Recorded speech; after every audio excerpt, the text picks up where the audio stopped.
वीरगढ़ महल के अंदर इस समय ऐसा तूफान उठ चुका था जिसे देखकर हर कोई हैरान था, क्योंकि अब मोहिनी सा का असली चेहरा धीरे धीरे पूरे परिवार के सामने आने लगा था।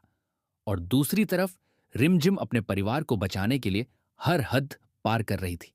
लेकिन सबसे बड़ा झटका तब लगा जब मोहिनी सा को एक ऐसा सबूत मिल गया जिससे उन्हें पूरा यकीन हो गया कि उस रात काले कपड़े पहनकर जो इंसान महल के पीछे वाले रास्ते से गया था वह कोई और नहीं बल्कि रिमझिम ही थी। जी हां दोस्तों, जैसे ही मोहिनी सा के हाथ में वह संदल आता है, उनकी आंखें गुस्से से लाल हो जाती हैं, क्योंकि वह संदल बिल्कुल वैसा ही था जैसा रिमझिम पहनती थी। और उसी समय मोहिनी सा जोर से चिल्लाती है कि अब मुझे सब समझ में आ चुका है। यह सब रिमझिम का ही खेल है। यह काला कपड़ा भी उसी का है और यह संदल भी उसी का है। अब कोई भी रिमझिम को बचा नहीं सकता। इतना सुनते ही पूरे वीरगढ़ महल के अंदर सन्नाटा छा जाता है, क्योंकि हर कोई मोहिनी सा की बात सुनकर हैरान रह जाता है।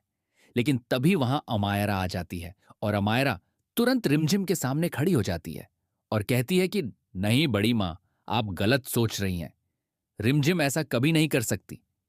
यह सब किसी की चाल भी हो सकती है, लेकिन मोहिनी सा इस समय किसी की बात सुनने को तैयार नहीं होती और वह जोर जोर से चिल्लाने लगती है कि मुझे बेवकूफ मत बनाओ। मैं बहुत अच्छे से जानती हूं कि यह सब रिमझिम ने ही किया है। पहले इसने समीर को अपने प्यार में फंसाया और अब धीरे धीरे पूरे वीरगढ़ महल पर कब्जा करना चाहती है। इतना सुनते ही रिमझिम की आंखों में आंसू आ जाते हैं, क्योंकि उसने हमेशा इस परिवार को अपना परिवार माना था।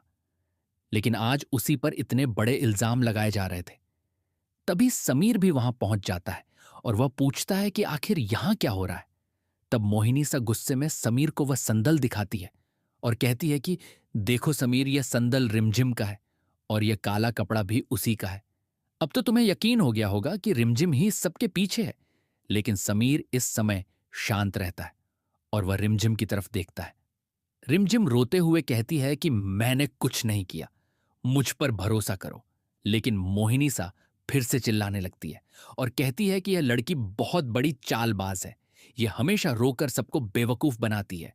इसी बीच अवीक वहां खेल रहा होता है, रेस है, और परी भी उसके साथ होती है। तभी अचानक एक बड़ा हादसा हो जाता है, क्योंकि परी के हाथ से जलता हुआ दिया अवीक के कपड़ों पर गिर जाता है और अवीक जोर जोर से चीखने लगता है। पूरा परिवार घबरा जाता है और रिमझिम दौड़कर अवीक को बचाने की कोशिश करती है। समीर तुरंत पानी डालकर आग बुझाता है, लेकिन अवीक दर्द से रो रहा होता है। यह सब देखकर रिमझिम की हालत खराब हो जाती है और वह अवीक को सीने से लगा लेती है। लेकिन तभी मोहिनी सा कहती है कि यह सब गलती से हुआ है, परी ने जानबूझकर कुछ नहीं किया। लेकिन दोस्तों, अब कहानी में सबसे बड़ा ट्विस्ट आने वाला था, क्योंकि रिमझिम को पहले से ही शक था कि यह कोई हादसा नहीं बल्कि एक साजिश है। और तभी उसे याद आता है कि कुछ देर पहले मोहिनी सा परी को अकेले में कुछ समझा रही थी। अब रिमझिम का शक और बढ़ जाता है और वह चुपचाप सच्चाई पता करने निकल जाती है। तभी उसे एक नौकरानी की बातें सुनाई देती हैं।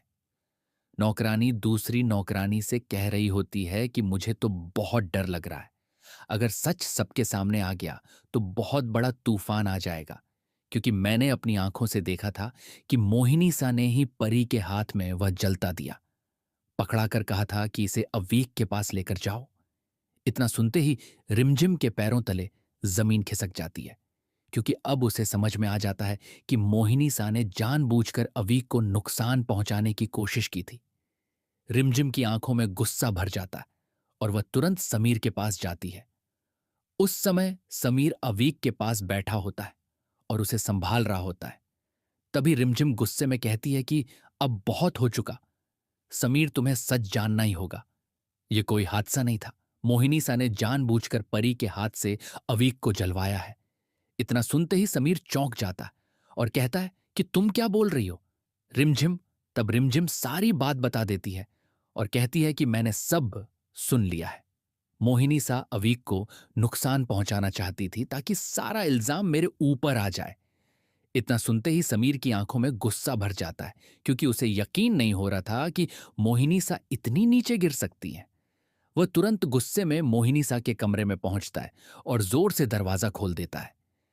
मोहिनी सा समीर को देखकर हैरान रह जाती है, लेकिन समीर गुस्से में कहता है कि आखिर आपने ऐसा क्यों किया? अवीक ने आपका क्या बिगाड़ा था? आपने एक मासूम बच्चे की जान खतरे में डाल दी, सिर्फ रिमझिम को फंसाने के लिए। इतना सुनते ही मोहिनी सा घबरा जाती है, लेकिन फिर भी खुद को संभालते हुए कहती है कि यह सब झूठ है, मैं ऐसा कभी नहीं कर सकती। लेकिन तभी रिमझिम भी वहां पहुंच जाती है और कहती है कि अब झूठ बोलने से कुछ नहीं होगा। सच सबके सामने आ चुका है। पूरा परिवार अब वहां इकट्ठा हो जाता है और हर कोई मोहिनी सा की तरफ देखने लगता है। तभी अमायरा भी कहती है कि बड़ी मां, अगर यह सच है तो आपने बहुत गलत किया है। एक मासूम बच्चे की जान से खेलना बहुत बड़ा पाप है। लेकिन मोहिनी सा इस समय बुरी तरह गुस्से में होती है और वह रिमझिम की तरफ उंगली उठाकर कहती है कि यह सब इस लड़की की वजह से हुआ है। जब से यह इस महल में आई है, तभी से मेरा परिवार मुझसे दूर होता जा रहा है। समीर भी अब मेरी बात नहीं सुनता। लेकिन अब समीर का गुस्सा सातवें आसमान पर पहुंच चुका था और वह जोर से कहता है कि बस, अब और नहीं मोहिनी सा, मैंने हमेशा आपकी इज्जत की है, लेकिन आज आपने सारी हदें पार कर दी। आपने रिमझिम को परेशान किया, मैंने सहन किया। आपने उसे अपमानित किया, मैंने तब भी कुछ नहीं कहा। लेकिन आज आपने अवीक की जान खतरे में डाल दी। अब मैं यह सब और बर्दाश्त नहीं करूंगा। इतना सुनते ही पूरा वीरगढ़ महल हिल जाता है, क्योंकि पहली बार समीर ने मोहिनी सा के खिलाफ इतनी बड़ी बात कही थी। मोहिनी सा की आंखों में आंसू आ जाते हैं, लेकिन समीर इस समय बिल्कुल नहीं रुकता और वह कहता है कि अब आपको इस महल में रहने की जरूरत नहीं है, क्योंकि जिस इंसान के दिल में मासूम बच्चों के लिए भी दया नहीं बची, उसे इस घर में रहने का कोई हक नहीं है। इतना सुनते ही हर कोई हैरान रह जाता है, क्योंकि किसी ने भी नहीं सोचा था कि समीर ऐसा फैसला ले लेगा। रिमझिम यह सब सुनकर चौंक जाती है, क्योंकि वह नहीं चाहती थी कि परिवार पूरी तरह टूट जाए। तभी वह समीर का हाथ पकड़ लेती है और कहती है कि नहीं समीर, ऐसा मत करो।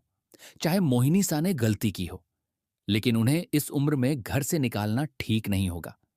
अगर आप मुझसे सच में प्यार करते हो तो उन्हें एक मौका दे दो। इतना सुनते ही हर कोई रिमझिम की तरफ देखने लगता है, क्योंकि जिस इंसान ने उसे इतना दर्द दिया, आज वही रिमझिम उसके लिए दया दिखा रही थी। समीर भी कुछ देर के लिए शांत हो जाता है, लेकिन फिर वह कहता है कि रिमझिम, तुम्हारा दिल बहुत बड़ा है, लेकिन हर बार अच्छाई दिखाना भी सही नहीं होता, क्योंकि कुछ लोग कभी नहीं बदलते। लेकिन रिमझिम कहती है कि मुझे भरोसा है कि एक दिन मोहिनी सा जरूर बदलेंगी और परिवार फिर से एक हो जाएगा। इतना सुनते ही दादी सा भी भावुक हो जाती हैं और कहती हैं कि सच में रिमझिम इस घर की लक्ष्मी है, जिसने हमेशा इस परिवार को जोड़ने की कोशिश की है। लेकिन दोस्तों, कहानी अभी खत्म नहीं हुई थी, क्योंकि मोहिनी सा के दिल में अब भी नफरत भरी हुई थी और वह मन ही मन सोच रही थी कि चाहे कुछ भी हो जाए, मैं रिमझिम को इस महल की बहू कभी नहीं बनने दूंगी। दूसरी तरफ समीर अब पूरी तरह रिमझिम के साथ खड़ा हो चुका था और उसने फैसला कर लिया था कि अब वह किसी भी कीमत पर रिमझिम का साथ नहीं छोड़ेगा। उधर अवीक धीरे धीरे ठीक होने लगता है और वह रिमझिम को देखकर मुस्कुराता है। तब रिमझिम उसे सीने से लगा लेती है और उसकी आंखों से आंसू बहने लगते हैं, क्योंकि आज अगर थोड़ा सा भी देर हो जाती तो बहुत बड़ा हादसा हो सकता था। तभी परी भी रोते हुए वहां आती है और कहती है कि मुझे माफ कर दो, मैंने जानबूझकर कुछ नहीं किया था। बड़ी दादी ने मुझे कहा था कि मैं दिया लेकर जाऊं, मुझे नहीं पता था कि ऐसा हो जाएगा। इतना सुनते ही पूरा परिवार फिर से हैरान रह जाता है, क्योंकि अब सच्चाई खुद परी के मुंह से बाहर आ चुकी थी। समीर गुस्से में मोहिनी सा की तरफ देखता है और कहता है कि अब तो सच सामने आ गया, अब क्या कहेंगी आप? लेकिन मोहिनी सा इस समय बिल्कुल चुप हो जाती है, क्योंकि उनके पास अब कोई जवाब नहीं था।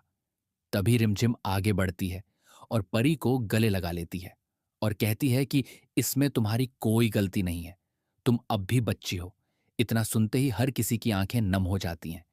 दूसरी तरफ अमायरा अब पूरी तरह रिमझिम के साथ खड़ी हो जाती है और कहती है कि आज साबित हो गया कि रिमझिम कभी गलत नहीं हो सकती।